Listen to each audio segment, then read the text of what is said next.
I think we need to reflect and re-envision how the board provides oversight of taxpayer resources and that we're accountable for. So I'm particularly inspired to do this not only in the face of very trying economic times in our region and the nation, but also because I recently attended a conference for school board leaders that identified how school board policy can really meaningfully drive financial management. I know everyone's idea of a good time. I'm sharing these policy resources with my colleagues, and I'll get them to you all soon, but it has examples that I really hope we can consider. And one of the big things I saw was the school division have a significant amount of budget carryover, something that I haven't seen as a practice here, us very, intentionally planning for.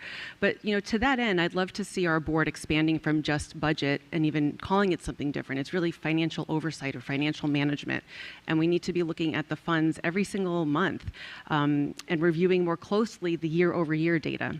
So I think, of course, this includes intentional meeting and work with our Board of Supervisors. We've all suggested this, and while we voted on our calendar last week, with that in hand, we can now approach the Board of Supervisors and say, hey, here's our calendar. Where can we align with your calendar to have better collaboration and a roadmap for collaborative financial planning and management?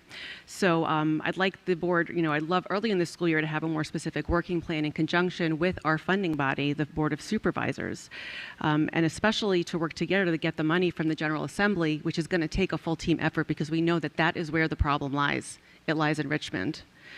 For this particular action tonight, I support the majority of what's here, but I would like the board to hear more frequently from the superintendent about the precarious situation with our federal funds, including the reduction of funds outright and the reduction of funds contingent on meeting stated requirements whose merits have yet to shown to be legal.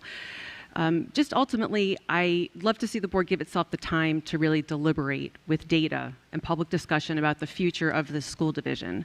I'm committed to making data-based decisions, relying on the superintendent's expertise, and making deliberate decisions, having thought through all the angles and hearing from our superintendent about what she recommends. So the operational actions that deal with the day-to-day are what I entrust the superintendent to do. I'm eager for the board to work on the long-term health of the school division and a consistent decision-making approach using thoughtful policies from the board. Thank you.